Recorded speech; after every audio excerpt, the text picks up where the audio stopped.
Hello friends, ಎಲ್ಲರಿಗೂ ಮಮತಾ ದಿನಚರಿಗೆ ಸ್ವಾಗತ. ಇವತ್ತಿನ ವಿಡಿಯೋನ ಶುರು ಮಾಡ್ತಾಯಿದ್ದೀನಿ. ಇವತ್ತಿನ ವಿಡಿಯೋಲಿ ನಾನು ಕೆಲವೊಂದು ಗ್ರಾಸರಿ ರೀಸ್ಟೋರ್ ಮಾಡೋದಾಗೆ ಮತ್ತು ಗ್ರಾಸರಿ ಶಾಪಿಂಗ್ ಮಾಡುವಾಗ ನಾನು ಯಾವ ರೀತಿಯಾಗಿ ಪ್ಲ್ಯಾನಿಂಗ್ ಮಾಡಿಕೊಂಡು ಶಾಪಿಂಗ್ ಮಾಡ್ತೀನಿ ಅನ್ನೋದನ್ನ ಈ ವಿಡಿಯೋಲಿ ನಾನು ಶೇರ್ ಮಾಡ್ಕೋತಾ ಇದ್ದೀನಿ. ವಿಡಿಯೋನಾದರೂ ಸ್ವಲ್ಪನಾದ್ರೂ ಇಷ್ಟ ಆದರೆ ಪ್ಲೀಸ್ ಒಂದು ಲೈಕ್ ಮಾಡಿ, ಶೇರ್ ಮಾಡಿ. ನಮ್ಮ ಚಾನಲ್ ಯಾರೆಲ್ಲ ನೋಡ್ತಿರೋ ಪ್ಲೀಸ್ ಸಬ್ಸ್ಕ್ರೈಬ್ ಮಾಡ್ಕೊಂಡು ನೋಡಿ. ಹಾಗೆ ಪಕ್ಕದ ಬೆಲ್ಲೈಕನ್ನ ಪ್ರೆಸ್ ಮಾಡಿ, ನಾನು ವಿಡಿಯೋ ನೋಟಿಫಿಕೇಷನ್ ನಿಮಗೆ ಸಿಗ್ತಾ ಇರುತ್ತೆ. ಫಸ್ಟಿಗೆ ಇಲ್ಲೆಲ್ಲ ಗ್ರಾಸರೀಸ್ ಎಲ್ಲ ಖಾಲಿ ಆಗಿತ್ತು, ಅದನ್ನು ರೀಸ್ಟಾಕ್ ಮಾಡ್ಕೋತಾ ಇದ್ದೀನಿ. ಯಾವ್ದು ಖಾಲಿ ಆಗಿರೋದು ಎಲ್ಲ ಬಾಕ್ಸಸ್ ತೆಗೆದು ಒಂದು ಹತ್ರ ಇಟ್ಕೊತೀನಿ. ನಾನು 1 ವೀಕ್ 15 ಡೇಸ್ ಯಾವಾಗ ನನಗೆ ಖಾಲಿ ಅಂತ ಅನಿಸುತ್ತೋ ಆವಾಗ ಒಂದು ಮಧ್ಯಾಹ್ನ ಟೈಮ್ ಫ್ರೀ ಟೈಮ್ ಇರ್ತೀವಲ್ವ, ಆ ಟೈಮಲ್ಲಿ ಎಲ್ಲ ನಾನು ಫಿಲ್ ಮಾಡಿ ಇಟ್ಕೊಂಡ್ಬಿಡ್ತೀನಿ.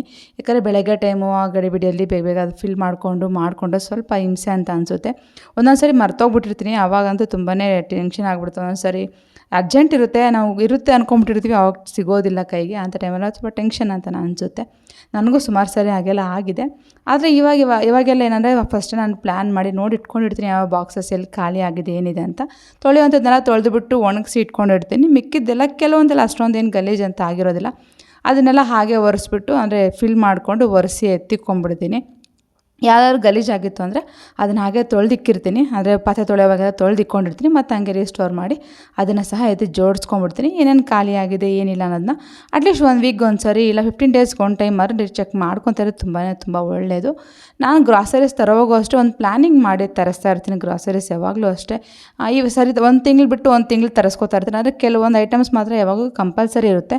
ಇನ್ನು ಕೆಲವೊಂದು ಐಟಮ್ಸ್ನ ಮಾತ್ರ ನಾನು ಒಂದೊಂದು ಟೈಮ್ ತರಿಸಿ ಒಂದು ಟೈಮ್ ತರಿಸೋದಿಲ್ಲ. ಎಕ್ಸಾಂಪಲ್ ಇವಾಗ ಅಕ್ಕಿ ಮೂಟೆ ತರಿಸ್ತೀವಿ ಅಂತಂದರೆ ಒಂದು 4 ಮೆಂಬರ್ಸ್ ಇರೋ ಹತ್ರ ಒಂದು ಅಕ್ಕಿ ಮೂಟೆ ತರಿಸಿದ್ರೆ ಒಂದು 2 ಮಂತ್ಸ್ ಅಂತ ಗ್ಯಾರಂಟಿ ಬರುತ್ತೆ.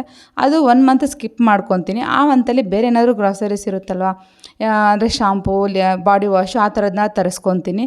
ಇಲ್ಲ 1 ತಿಂಗಳು ಬೇರೆ ರೇಷನ್ ಏನಾದ್ರು ಇತ್ತು ಅಂತ ಅಂದ್ಕೊಂಡ್ರೆ ಆವಾಗ ನೆಕ್ಸ್ಟ್ ಬೇರೆ ಲಿಕ್ವಿಡ್ ಬೇಕಾಗಿರುವಂಥ ಬೇರೆ ಮಸಾಲ ಪುಡಿಗಳಿರ್ಬೋದು, ಬೇರೆ ಉಪಯೋಗಿಸುವಂಥ ಬೇಳೆ ಕಾಳುಗಳು, ಆ ರೀತಿಯಾಗಿ ಪ್ಲ್ಯಾನ್ ಮಾಡ್ಕೋ. ಬೇಳೆ ಇತ್ತು ಅಂದಾಗ ನಾನು ಬೇಳೆ ತರ್ಸೋಕ್ಕೆ ಹೋಗೋದಿಲ್ಲ. ಆ ಮಂತಲ್ಲಿ ಕಾಳುಗಳನ್ನ ಸ್ವಲ್ಪ ಪ್ರಿಫರ್ ಮಾಡಿ ಕಾಳುಗಳ ತರಿಸ್ತೀನಿ. ಆವಾಗ ನಮಗೂ ಸ್ವಲ್ಪ ಬರ್ಡನ್ ಅಂತ ಅನಿಸೋದಿಲ್ಲ, ಒಂದೇ ಲೆವೆಲಾಗಿರುತ್ತೆ ರೇಷನ್ ಸ್ಲಿಪ್ ಅನ್ನೋದು. ಯಾಕಂದರೆ ಇವಾಗಿನ ಕಾಲದಲ್ಲಿ ಮಿನಿಮಮ್ ಅಂದ್ರೂ ಒಂದು ಅಕ್ಕಿ ಮೂಟೆ ಅಂದರೆ 1,500 2,000 ಖಂಡಿತವಾಗ್ಲೂ ಆಗುತ್ತೆ. ಆ 1,000 2,000ಕ್ಕೆ ನಾವು ಏನೋ ಬಾಡಿ ವಾಶ್ ಇಲ್ಲ ಶಾಂಪು ಆ ರೀತಿಯಾಗಿ ನಾನು ಪ್ಲ್ಯಾನ್ ಮಾಡ್ತೀನಿ. ನಾನು ಬಾಡಿ ವಾಶು, ಶಾಂಪು ಮತ್ತು ಈ ಥರ ಲಿಕ್ವಿಡ್ ಐಟಮ್ಸು ಮತ್ತು ಸೋಪ್ ಐಟಮ್ಸ್ ಎಲ್ಲ ಆದಷ್ಟು ನಾನು ಆನ್ಲೈನಲ್ಲಿ ತರಿಸ್ಕೋತೀನಿ. ಯಾಕಂದರೆ ಅವಾಗವಾಗ ಆನ್ಲೈನಲ್ಲಿ ಆಫರ್ಸ್ ಬಿಡ್ತಾ ಇರ್ತಾರಲ್ವ, ಆಫರ್ಸಲ್ಲಿ ತರಿಸೋದ್ರೆ ನನಗೂ ಸ್ವಲ್ಪ ವರ್ತ್ ಅಂತ ಅನಿಸುತ್ತೆ. ಸ್ವಲ್ಪ ದುಡ್ಡು ಸಹ ಸೇವ್ ಮಾಡ್ದಂಗೂ ಇರುತ್ತೆ. ಅದನ್ನು ಬೇರೆ ರೇಷನ್ಗೂ ಇಲ್ಲ ಬೇರೆ ಮನೆಗೆ ಏನಾದರೂ ಬೇಕಾಗಿರುವಂಥ ಐಟಮ್ನ ತೆಗೆಸ್ಕೊಳ್ಳೋದಕ್ಕೆ ಉಪಯೋಗಿಸ್ಕೊತಾ ಇರ್ತೀನಿ ನಾನು. ಆ ರೀತಿಯಾಗಿ ಒಂದೊಂದು ತಿಂಗಳಲ್ಲಿ ಒಂದೊಂದು ತರಿಸ್ಕೊತೀನಿ, ಒಂದೊಂದು ಸರಿ ತರಿಸೋದಿಲ್ಲ. ಅದು ಬ್ಯಾಲೆನ್ಸ್ ಮಾಡ್ಕೋತಾ ಹೋಗ್ತೀನಿ. ಇವಾಗ ಈ ಮಂತಲ್ಲಿ ಬೇರೆ ಜೀರಿಗೆ ಮೆಣಸು ಎಲ್ಲ ಇತ್ತು ಅಂದರೆ ನೆಕ್ಸ್ಟ್ ಮಂತಲ್ಲಿ ಅದನ್ನ ನಾನು ತರ್ಸೋಕ್ಕೆ ಹೋಗೋದಿಲ್ಲ. ಅದು ಬೇರೆ ಏನಾದರೂ ಇರುತ್ತಲ್ವ, ನಮ್ಮ ಮನೆಗೆ ಬೇಕಾಗಿರುವಂಥ ಐಟಮ್ಸ್ ಇರುತ್ತೆ. ಬೇರೆ ಏನಾದರೂ ಇನ್ನೂ ಒಂದಂತೂ ಅಲ್ಲ, ನೋಡ್ತಾ ಹೋದರೆ ಸ್ಲಿಪ್ ದೊಡ್ಡದಾಗೆ ಇರುತ್ತೆ. ಕೆಲವೊಂದಿದ್ದಾಗ ಕೆಲವೊಂದು ತರಿಸೋದಿಲ್ಲ. ಆ ರೀತಿಯಾಗಿ ಒಂದು ಸರಿ ತರಿಸಿರೋದು ಇನ್ನೊಂದು ಸರಿ ತರ್ಸೋಕ್ಕೆ ಹೋಗೋದಿಲ್ಲ. ಕೆಲವೊಂದು ಮಾತ್ರ ಮ್ಯಾಕ್ಸಿಮಮ್ ಕಂಪಲ್ಸರಿಯಾಗಿ ಇರುತ್ತೆ. ಯಾಕಂದರೆ ನಾವು ಜಾಸ್ತಿ ತರಿಸಿ ಸ್ಟೋರ್ ಮಾಡೋದಿಲ್ಲಲ್ಲ, ಅಂಥದ್ದೆಲ್ಲ ಸ್ವಲ್ಪ ತರಿಸ್ಬೇಕಾಗುತ್ತೆ ರೆಗ್ಯುಲರಾಗಿ. ಸ್ವಲ್ಪ ಜಾಸ್ತಿ ತಂದು ಸ್ಟೋರ್ ಮಾಡೋ ಅಂಥದ್ದನ್ನೆಲ್ಲ ನಾನು 1 ಮಂತ್ ಬಿಟ್ಟು ಇನ್ನೊಂದು ಮಂತಿಗೆ ಅದನ್ನ ಸ್ಕಿಪ್ ಮಾಡ್ಕೊಂಡು ತರಿಸ್ಕೋತೀನಿ. ಇವಾಗ ಟಾಯ್ಲೆಟ್ ಕ್ಲೀನ್ ಮಾಡೋವಂಥ ಲಿಕ್ವಿಡ್ಸ್ ಇರ್ಬೋದು ಮತ್ತು ಶಾಂಪೂಸು ಆ ಥರದ್ದೆಲ್ಲನೂ 1 ಮಂತ್ ತರಿಸ್ತೀನಿ, 1 ಮಂತ್ ತರಿಸೋದಿಲ್ಲ. ಯಾಕಂದರೆ ಇವಾಗ ತರಿಸಿರೋದು ಅವಾಗವರೆಗೂ ಅದು ಕ್ಯಾರಿ ಆಗ್ತಾ ಇರುತ್ತೆ. ನೆಕ್ಸ್ಟ್ ತರಿಸ್ಬೇಕಾದ್ರೆ ಅದನ್ನು ಸ್ಕಿಪ್ ಮಾಡ್ತೀನಿ. ಬೇರೆ ಖಾಲಿಯಾಗಿರುವಂಥ ಆವಾಗ ರವೆ, ಅವಲಕ್ಕಿ, ಈ ಥರ ಕಾಳುಗಳು ಈ ಥರದನ್ನು ನಾನು ತರಿಸ್ಕೊಳ್ಳೋಕ್ಕೆ ಪ್ಲ್ಯಾನ್ ಮಾಡ್ಕೋತೀನಿ.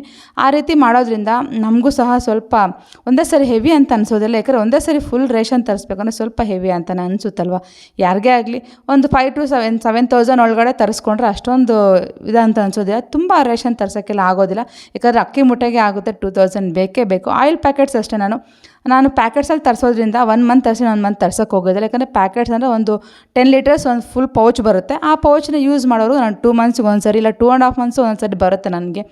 ಆ ರೀತಿಯಾಗಿ ನಾನು ಪ್ಲ್ಯಾನ್ ಮಾಡಿಕೊಂಡು 1 ತಿಂಗಳು ತರಿಸೋ ಇನ್ನೊಂದು ತಿಂಗಳು ತರ್ಸೋಕ್ಕೆ ಹೋಗೋದಿಲ್ಲ.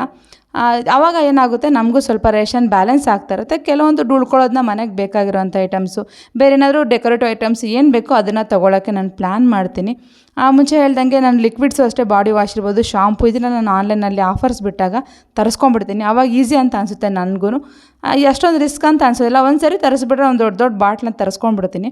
ಒಂದೊಂದು ಟಾಯ್ಲೆಟಲ್ಲಿ ಒಂದು 2 ಮಂತ್ಸ್ 3 ಮಂತ್ಸ್ ಅದನ್ನೇ ಉಪಯೋಗಿಸ್ತಾ ಇರ್ತಾರೆ. ಅದಕ್ಕೆ ಒಂದೊಂದು ಮಂತ್ ಒಂದೊಂದು ಥರ ತರಿಸ್ಕೊಳ್ಳೋ ಥರ ಪ್ಲ್ಯಾನ್ ಮಾಡಿಕೊಂಡು ನಾನು ತರಿಸ್ಕೊಳ್ಳುವಂಥದ್ದು. ಇಲ್ಲಿ ರೇಷನ್ ಎಲ್ಲ ಫಿಲ್ ಮಾಡಿ ಆಗಿದೆ.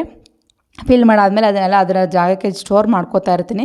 ಎಲ್ಲ ಸ್ಟೋರ್ ಮಾಡ್ಕೊಂಡು ಮತ್ತೆ ಇನ್ಯಾವುದಾದ್ರೂ ಖಾಲಿ ಇದೆಯಾ ಏನೋ ಇನ್ನೊಂದ್ಸರಿ ಚೆಕ್ ಮಾಡ್ಕೋತೀನಿ. ಯಾಕಂದರೆ ಎಷ್ಟೇ ನಾವು ರೀಸ್ಟೋರ್ ಮಾಡಿದ್ರು ಒಂದೊಂದು ಸರಿ ಮರ್ತೋಗ್ಬಿಡ್ತೀವಿ. ಅದಕ್ಕೋಸ್ಕರ ಮತ್ತೆ ಇವಾಗೆಲ್ಲ ರೀಚೆಕ್ ಮಾಡಿಕೊಂಡು ನಾನು ಯಾವ ಫಿಲ್ ಮಾಡ್ಕೊಂಡಿದ್ದನ್ನ ಉಳಿದಿರೋ ರೇಷನ್ನೆಲ್ಲ ಎತ್ತಿಕ್ಕೋತಾ ಇದ್ದೀನಿ. ಇನ್ನು ಇದು ನೆಕ್ಸ್ಟ್ ಇನ್ನೊಂದು ಸ್ವಲ್ಪ ದಿನ ಉಪಯೋಗಿಸ್ಕೋತಾ ಇರ್ತೀನಿ. ನಾನು 1 ಮಂತ್ಗೆ ಒಂದ್ಸರಿ ಅಂತ ರೇಷನ್ ತರ್ಸೋಕೆ ಹೋಗಲ್ಲ. ಒಂದೊಂದು ಸರಿ 1.5 ಮಂತ್ ಆಗುತ್ತೆ, ಒಂದೊಂದು 2 ಮಂತ್ಸ್. ಯಾಕಂದ್ರೆ ನಾವು ಯಾವ ರೀತಿಯಾಗಿ ಉಪಯೋಗಿಸ್ತಾ ಇರ್ತೀವಿ, ಮನೇಲಿ ಇರ್ತೀವಿ, ಒಂದೊಂದು ಸರಿ ಹಾಲಿಡೇಸ್ ಅಂತೆಲ್ಲ ಆಚೆ ಹೋಗಿರ್ತೀವಿ, ಆವಾಗೆಲ್ಲ ಸ್ವಲ್ಪ ಅಷ್ಟೊಂದು ಖರ್ಚಂತ ಆಗೋದಿಲ್ವಲ್ಲ, ಅದೆಲ್ಲ ಇದ್ದೇ ಇರುತ್ತೆ. 1.5 ಮಂತು 2 ಮಂತ್ಸ್ ಒಂದೊಂದು ಸರಿ ತರಿಸಿರೋದು ಇದೆ. ಯಾಕಂದರೆ ಊರಿಗೆಲ್ಲ ಹೋಗ್ಬಿಟ್ರೆ ಒಂದೊಂದು ಸರಿ ಒನ್ ವೀಕು 10 ಡೇಸ್ ಎಲ್ಲ ಊರಿಗೆ ಹೊಟ್ಟೋಗ್ಬಿಡ್ತಾ ಇದ್ವಿ ಫಸ್ಟಿಗೆಲ್ಲನೂ. ಆವಾಗೆಲ್ಲ ಸ್ವಲ್ಪ ಲಾಂಗ್ ಟರ್ಮಾಗೆ ಬರ್ತಾಯಿತ್ತು ರೇಷನ್ನು. ಬಟ್ ಇವಾಗೆಲ್ಲ ಮನೇಲಿರೋದ್ರಿಂದ 1 ಮಂತಿಂದ 1.5 ಮಂತಿಗೆ ಆಗೋಷ್ಟು ತರಿಸ್ಕೊಂಡಿರ್ತೀನಿ. ಅದನ್ನು ಹಂಗೆ ಹಿಂಗೆ ಬ್ಯಾಲೆನ್ಸ್ ಮಾಡ್ಕೊಂಡು ಹೋದಾಗ ನಾವು ತರಿಸೋದು ರೇಷನ್ಗೂ ನಾವು ಬ್ಯಾಲೆನ್ಸ್ ಮಾಡೋದಕ್ಕೂ ಸಹ ಪ್ಲ್ಯಾನಿಂಗ್ ಇರಬೇಕು. ಯಾವಾಗಲೇ ಅಸಲಿ ಮನೇಲಿರೋವಂಥ ಹೆಂಗಸರು ಎಷ್ಟು ಖರ್ಚು ಮಾಡ್ತಾರೆ, ಎಷ್ಟು ಮಾಡ್ತಾರೆ ಅನ್ನೋದು ಇಂಪಾರ್ಟೆಂಟ್ ಅಲ್ಲ ಖಂಡಿತವಾಗ್ಲೂ. ಅದರಲ್ಲಿ ಅವರು ಸಹ ಬುದ್ಧಿವಂತನ ಮಾಡ್ತಾ ಇರ್ತಾರೆ. ಬಟ್ ಅದ್ರಿಗೆ ಗೊತ್ತಾಗೋದಿಲ್ಲ, ಯಾರು ಕಾಣಿಸೋದಿಲ್ಲ. ಯಾಕಂದರೆ ದುಡ್ಡು ಎತ್ತಿಕ್ಕಿದ್ರೆ ಮಾತ್ರ ದುಡ್ಡು ಕಿತ್ತಿಕ್ಕಿದ್ರು ಅಂತ ಅನ್ಕೋತಾರೆ. ಬಟ್ ದುಡ್ಡು ಎತ್ತಿಕ್ದಿರ ಈ ರೀತಿಯಾಗಿ ತುಂಬ ಸೇವ್ ಮಾಡ್ತಾರೆ ಮನೆಯಲ್ಲಿರೋಂಥ ಹೆಂಗಸರು. ಅದು ಮಾತ್ರ ನಾನು ಖಂಡಿತವಾಗ್ಲೂ ಹೇಳ್ತೀನಿ.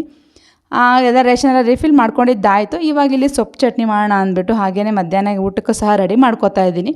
ಸೊಪ್ಪು ಚಟ್ನಿ ಮಾಡೋಣ ಅಂತ ಅಂದ್ಕೊಂಡಿದ್ದೀನಿ. ಈ ಸೊಪ್ಪು ಚಟ್ನಿಗೆ ನನಗೆ ಇಲ್ಲಿ 2 ಫುಲ್ ಆಗೋಷ್ಟು ಬೆಳ್ಳುಳ್ಳಿನ ತೊಗೊಂಡಿದ್ದೀನಿ. 2 ಬೆಳ್ಳುಳ್ಳಿ ಮತ್ತು ಒಂದು ದೊಡ್ಡದು ಈರುಳ್ಳಿ ಅಷ್ಟು ಹಾಕ್ಕೊತಾ ಇದ್ದೀನಿ.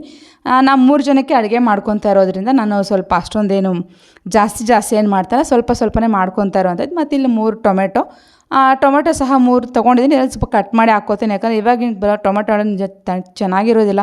ಮೇಲೆ ಚೆನ್ನಾಗಿರುತ್ತೆ, ಒಳಗಡೆ ಎಲ್ಲ ಒಂಥರ ಆಗ್ಬಿಟ್ಟಿರುತ್ತೆ. ಅದಕ್ಕೆ ಕಟ್ ಮಾಡಿಬಿಟ್ಟು ಯಾವಾಗಲೂ ಚೆಕ್ ಮಾಡಿನೇ ಹಾಕ್ಕೊಬೇಕಾಗುತ್ತೆ.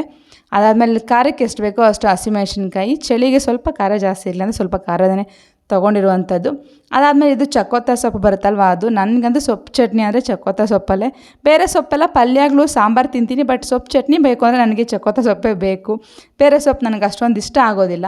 ಅದಕ್ಕೋಸ್ಕರ ಇಲ್ಲಿ ಚಕ್ಕೋತ ಸೊಪ್ಪನ್ನೇ ತೊಗೊಂಡಿರುವಂಥದ್ದು. ತೊಗೊಂಡು ಚೆನ್ನಾಗಿ ಒಂದು 3-4 ಸರಿ ತೊಳೆದಿದ್ದೇನೆ. ಯಾಕಂದರೆ ಈ ಮಳೆ ಬಿಡ್ತಿರೋದ್ರಿಂದ ಸ್ವಲ್ಪ ಮಣ್ಣು ಸಹ ಸ್ವಲ್ಪ ಜಾಸ್ತಿನೇ ಇರುತ್ತೆ ಸೊಪ್ಪಲ್ಲಿ. ಅದಕ್ಕೋಸ್ಕರ ಒಂದು 3-4 ಸಲ ಕ್ಲೀನಾಗಿ ತೊಳ್ಕೊಂಡ್ಬಿಟ್ಟಿದ್ದೀನಿ. ಇದು ಬೇರೆ ಬೆಂದ ಮೇಲೆ ಇಷ್ಟ ಆಗಿಬಿಡುತ್ತೆ. ಅಷ್ಟೊಂದೇನು ಸೊಪ್ಪಿದು ತುಂಬ ಸಾಫ್ಟಾಗಿರುತ್ತಲ್ವ, ಬೆಂದ ಮೇಲೆ ತುಂಬಾ ಸಾಫ್ಟಾಗಿ ಇಷ್ಟ ಆಗಿಬಿಡುತ್ತೆ. ಅದಕ್ಕೋಸ್ಕರ ಇದೇ ಪಾತ್ರೆಯಲ್ಲೇ ಇಟ್ಕೋತಾ ಇದ್ದೀನಿ. ಎಲ್ಲ ಒಂದು 2-3 ಕಟ್ಟಷ್ಟು ತೊಗೊಂಡಿದ್ದೆ ನಾನು ಚಕ್ಕೋತ. ಅದು ತುಂಬಾ ಸಾಫ್ಟಾಗಿರುತ್ತಲ್ವ, ಬೇಗ ಚಿಕ್ಕದಾಗಿ ಸ್ವಲ್ಪನೇ ಆಗುತ್ತೆ. ಅದು ಮಸಾಲೆ ಎಲ್ಲ ತುಂಬ ಏನು ಆಗೋದಿಲ್ಲ. ಈ 3-4 ಜನಕ್ಕೆ ಒಂದು 2 ಟೈಮ್ಗೆ ಆಗೋಷ್ಟು ಮಾಡ್ಕೋತಾ ಇದ್ದೀನಿ. ಯಾಕಂದ್ರೆ ನಾನು ಮಕ್ಕಳಿರೋದ್ರಿಂದ ಮಧ್ಯಾಹ್ನ ಮಾಡ್ಕೊಂಡು ನೈಟ್ಗೂ ಸಹ ಅದನ್ನೇ ತಿಂತೀವಿ. ಯಾವಾಗಲೂ ಅಷ್ಟೇ ನಾನು ಸಾಂಬಾರು ಮಧ್ಯಾಹ್ನ ಮಾಡೋ ನೈಟ್ ತಿನ್ಕೊತೀನಿ, ನೈಟ್ ಮಾಡೋ ನಾಳೆ ಮಧ್ಯಾಹ್ನ ಅದೇ ತಿನ್ಕೊತೀವಿ. ಒಂದೊಂದು ಸರಿ ಒಂದೊಂದು ರೀತಿಯಾಗಿ ಮಾಡ್ಕೋತಾ ಇರ್ತೀನಿ. ಒಂದು ಸರಿ ಮಧ್ಯಾಹ್ನ ಸಾಂಬಾರು ಮಾಡ್ತೀನಿ, ಒಂದು ಸರಿ ನೈಟಿಗೆ ಸಾಂಬಾರು ಮಾಡ್ತೀನಿ. ಯಾವಾಗ ಇದೆ ಅಂತೋ ಆವಾಗ ಇಲ್ಲ ಅಂದಾಗ ನಾನು ಆವಾಗ ಮಾಡ್ಕೊಳ್ಳುವಂಥದ್ದು. ಇವಾಗ ಇದನ್ನ ಬೇಯಿಸೋಕ್ಕೆ ಸ್ವಲ್ಪ ನೀರು ಹಾಕ್ಬಿಟ್ಟು ಇಕ್ಕಿದ್ದೀನಿ. ಸ್ವಲ್ಪ ತುಂಬ ನೀರು ಹಾಕಿಲ್ಲ, ಒಂದು 2-3 ಗ್ಲಾಸಷ್ಟು ನೀರು ಹಾಕಿದ್ರು ಸಾಕು. ಯಾಕಂದರೆ ಸೊಪ್ಪು ಚಟ್ನಿ ಎಲ್ಲ ತುಂಬ ನೀರನ್ನು ಉಪಯೋಗಿಸೋದಿಲ್ಲ. ಅದಕ್ಕೋಸ್ಕರ ಒಂದು 2-3 ಗ್ಲಾಸಷ್ಟು ನೀರು ಹಾಕಿದ್ದೀನಿ. ಹಾಕ್ಬಿಟ್ಟು ನೋಡ್ಬೋದು ಇವಾಗ ಸೊಪ್ಪೆಲ್ಲ ಆಲ್ರೆಡಿ ಕೆಳಗೆ ಹೊಟ್ಟೋಗಿದೆ. ಚಕ್ಕೋತ ಸೊಪ್ಪು ಹಂಗೆ ಬೇಗ ಬೆಂದ್ಕೊಂಡ್ಬಿಡುತ್ತೆ, ಅದು ಅಷ್ಟೇ ಸಾಫ್ಟಾಗೂ ಇರುತ್ತೆ. ಅದಕ್ಕೋಸ್ಕರ ಇವಾಗ ಇಲ್ಲಿ ಬೆಂದಿದೆ ಸೊಪ್ಪೆಲ್ಲ ಪೂರ್ತಿಯಾಗಿ. ಇನ್ನೊಂದು ಸರಿ ಚೆಕ್ ಮಾಡ್ಕೊತೀನಿ. ಆವಾಗ ಸ್ವಲ್ಪ ಪ್ರೆಸ್ ಮಾಡ್ಕೊಂಡು ಚೆಕ್ ಮಾಡಿಕೊಂಡ್ರೆ ಒಳ್ಳೆಯದು. ಯಾಕಂದರೆ ಮತ್ತೆ ಉಕ್ಕೋಗೋದು, ಮತ್ತು ಸ್ಟವೆಲ್ಲ ಗಲೀಜಾಗೋದು, ಮತ್ತು ಅದನ್ನೆಲ್ಲ ಕ್ಲೀನ್ ಮಾಡೋಕ್ಕೆ ಖಂಡಿತವಾಗ್ಲೂ ಆಗೋದಿಲ್ಲ. ಒಂದು ಸರಿ ಕ್ಲೀನ್ ಮಾಡ್ತಾಯಿದ್ರೆ ಸಾಕಾಗುತ್ತೆ. ಪದೇ ಅದನ್ನೇ ಕೆಲಸ ಮಾಡ್ತಾರೆ, ಬೇರೆ ಕೆಲಸ ಮಾಡೋಕ್ಕಾಗೋದಿಲ್ವಲ್ಲ. ಅದಕ್ಕೋಸ್ಕರ ಇಲ್ಲಿ ಸೊಪ್ಪೆಲ್ಲ ಬೆಂದಿದೆ. ಸೊಪ್ಪೆಲ್ಲ ಬೆಂದಮೇಲೆ ಸ್ವಲ್ಪ ಹೊತ್ತು ಇದನ್ನು ಆರಕ್ಕೆ ಬಿಟ್ಬಿಡ್ತೀನಿ. ನಾನು ತಣ್ಣಗಾಗೋವರೆಗೂ ಮಿಕ್ಸಿಗೆ ಮಾತ್ರ ಹಾಕೋದಿಲ್ಲ. ಅದು ಯಾಕಂದರೆ ನನಗೆ ಚೆನ್ನಾಗಿ ಎಕ್ಸ್ಪೀರಿಯೆನ್ಸ್ ಆಗಿದೆ. ಯಾವಾಗಲೂ ಅಷ್ಟೇ ನಾನು ಏನೇ ಒಂದು ಮಸಾಲೆ ಹಾಕಬೇಕು ಅಂದರೂ ಸ್ವಲ್ಪ ತಣ್ಣಗಾಗೋವರೆಗೂ ನಾನು ಮಸಾಲೆನ ಹಾಕೋದಿಲ್ಲ. ಹಾಗಾಗಿ ನಾನು ಸ್ವಲ್ಪ ದಿನ ಮಿಕ್ಸಿಗಳು ಅಷ್ಟು ತುಂಬ ದಿನವೇ ಬಾಳಿಕೆ ಬಂತು. ನಾನು ಫಸ್ಟ್ ತೊಗೊಂಡಿರೋ ಮಿಕ್ಸಿ ಅಂತೂ ನಾನು ಮದುವೆಗೆ ಮುಂಚೆ ಯಾವಾಗೋ ತೆಗ್ದಿದ್ದು. ನಾನು ರೀಸೆಂಟಾಗೆ ಮಿಕ್ಸಿ ತೊಗೊಂಡಿದ್ದು 1-2 ವರ್ಷ ಏನೋ ಆಯಿತು ಅಷ್ಟೇ. ಬಟ್ ಆ ರೀತಿ ಉಪಯೋಗಿಸಿದ್ರೆ ನಾವು ಯಾವುದೇ ಎಲೆಕ್ಟ್ರಿಕಲ್ ಐಟಮ್ಸ್ ಆಗಲಿ ಚೆನ್ನಾಗಿ ಮೇಂಟೈನ್ ಮಾಡ್ಬೋದು. ನಾವು ಹೆಂಗಂದ್ರೆ ಹಂಗೆ ಉಪಯೋಗಿಸಿದ್ರೆ ಅದು ಬೇಗ ಹೊಟ್ಟೋಗ್ಬಿಡುತ್ತೆ. ಮತ್ತೆ ಬೇಗ ಅದಕ್ಕೂ ಸಹ ಇನ್ವೆಸ್ಟ್ ಮಾಡಬೇಕಾಗಿ ಬರ್ತಾ ಇರುತ್ತಲ್ಲ, ರಿಪೇರಿ ಮಾಡಿಸ್ತಾ ಇರಬೇಕಾಗುತ್ತೆ. ನನಗೆ ಆ ಥರ ರಿಪೇರಿ ಎಲ್ಲ ನನಗೆ ಇಷ್ಟ ಆಗೋದಿಲ್ಲ ಖಂಡಿತವಾಗ್ಲೂ. ಆದಷ್ಟು ನಾನು ಸ್ವಲ್ಪ ನಿಧಾನ ಆದರೂ ಪರವಾಗಿಲ್ಲ, ಒಂದು 5 ನಿಮಿಷ ಲೇಟ್ ಆಗುತ್ತೆ, ನಾವು 5 ನಿಮಿಷ ಬೇಗ ಸ್ಟಾರ್ಟ್ ಮಾಡಿದ್ರೆ ನಮ್ಮ ಟೈಮ್ ಕರೆಕ್ಟಾಗಿ ಆಗುತ್ತಲ್ವ ಅಂತ ನಾನು ಪ್ಲ್ಯಾನ್ ಮಾಡ್ಕೋತೀನಿ. ಇಲ್ಲಿ ಸೊಪ್ಪೆಲ್ಲ ಚೆನ್ನಾಗಿ ಆರ್ಸೋಕ್ಕೆ ಬಿಟ್ಬಿಟ್ಟಿದ್ದೀನಿ. ಚೆನ್ನಾಗಿ ಆರಿದ್ಮೇಲೆ ತಣ್ಣಗಾದ್ಮೇಲೆ ಇವಾಗ ಮಿಕ್ಸಿಗೆ ಹಾಕ್ಕೊತಾ ಇರುವಂಥದ್ದು. ನನಗಂತೂ ತುಂಬಾ ಫೇವ್ರೇಟ್ ಈ ಸಾಂಬಾರು ಅಂದರೆ ತುಂಬಾ ಇಷ್ಟ. ದಿನ ಹಾಕಿದ್ರೂ ತಿಂತೀನಿ. ಬಟ್ ಸ್ವಲ್ಪ ಈ ಚಕ್ಕೋತ ಸೊಪ್ಪನ್ನು ಸ್ವಲ್ಪ ಹೀಟ್ ಸ್ವಲ್ಪ ಜಾಸ್ತಿನೇ, ಅದಕ್ಕೋಸ್ಕರ ಅಷ್ಟೊಂದಾಗಿ ತರೋದಿಲ್ಲ. ಯಾವಾಗಾದ್ರೂ ಇಷ್ಟ ಆದಾಗ ಒಂದು ಮಂತ್ 1 ಟೈಮ್ 2 ಟೈಮ್ಸ್ ತಂದು ತಿಂತೀನಿ. ತುಂಬ ತರಕ್ಕೆ ಹೋಗೋದಿಲ್ಲ, ಯಾಕಂದರೆ ಹೀಟ್ ಜಾಸ್ತಿ ಅಲ್ವಾ, ಅದಕ್ಕೋಸ್ಕರ. ಮತ್ತು ಅದು ಸ್ವಲ್ಪ ನೀರು ಹಾಕ್ಕೊಂಡು ಇದನ್ನ ಚೆನ್ನಾಗಿ ನುಣ್ಣಗೆ ರುಬ್ಕೊಂಡ್ಬಿಡ್ತೀನಿ. ಒಬ್ಬೊಬ್ಬರಿಗೆ ತರಿಯಾಗಿರಬೇಕು, ನನಗೆ ತುಂಬ ನುಣ್ಣಗಿರಬೇಕು. ನನಗೆ ಆ ಥರನೇ ತುಂಬ ಇಷ್ಟ. ಇದನ್ನು ಇದೇ ರೀತಿಯೂ ತಿನ್ಬೋದು. ಅಂದರೆ ಇವಾಗ ರುಬ್ಬಿದ್ದೀನಲ್ವ, ಇದಕ್ಕೆ ಸ್ವಲ್ಪ ಉಪ್ಪು ಮಿಕ್ಸ್ ಮಾಡ್ಕೊಂಡು ಹಿಂಗೆ ತಿನ್ಬೋದು. ತುಂಬ ಚೆನ್ನಾಗಿರುತ್ತೆ. ನನಗೂ ಅಪ್ಪಗೂ ಇದೇ ಥರ ಇಷ್ಟ ಆಗುತ್ತೆ. ನಮಗಿಂತ ಕಾಯಿಸಿದ್ರೆ ಮತ್ತು ಅಷ್ಟೊಂದು ಇಷ್ಟ ಆಗೋದಿಲ್ಲ. ಅಂದರೆ ಅದು ಕಾಯಿಸಿಲ್ಲ ಅಂದರೆ ನಮಗೆ ಮತ್ತೆ ನೈಟಿಗೆ ಇರೋದಿಲ್ಲ. ಅದಕ್ಕೋಸ್ಕರ ಕಾಯಿಸೋಣ ಅಂತ ಕಾಯಿಸ್ತೀನಿ. ಬಟ್ ಹಿಂಗೆ ಹಸಿಯಾಗಿ ಇರೋದಕ್ಕೇ ಸ್ವಲ್ಪ ಸಾಲ್ಟ್ ಮಿಕ್ಸ್ ಮಾಡ್ಕೊಂಡು ತಿಂದರೆ ತುಂಬ ರುಚಿಯಾಗಿರುತ್ತೆ. ಅನ್ನಕ್ಕೆ ಆಗಲಿ ಮುದ್ದೆಗಾಗಲಿ ತುಂಬ ಚೆನ್ನಾಗಿರುತ್ತೆ. ಇವಾಗಿಲ್ಲಿ ನಾನು ಒಗ್ಗರಣೆಗೆ ಸಹ ಹಾಕ್ಕೋತಾ ಇದ್ದೀನಿ. ಒಗ್ಗರಣೆಗೆ ಪಾತ್ರೆ ಇಟ್ಕೊಂಡು ಯಾವಾಗಲೂ ಏನು ಸೊಪ್ಪು ಬೇಯಿಸ್ಕೊಂಡಿದ್ನಲ್ವ ಅದೇ ಪಾತ್ರೆಗೆ ಒಗ್ಗರಣೆ ಹಾಕ್ಕೋತಾ ಇದ್ದೀನಿ. ನನಗೆ ಇವಾಗ ಈ ಪಾತ್ರೆಯಲ್ಲಿ ಒಂದು ಮೆಜರ್ಮೆಂಟ್ ಬಂದುಬಿಟ್ಟಿದೆ.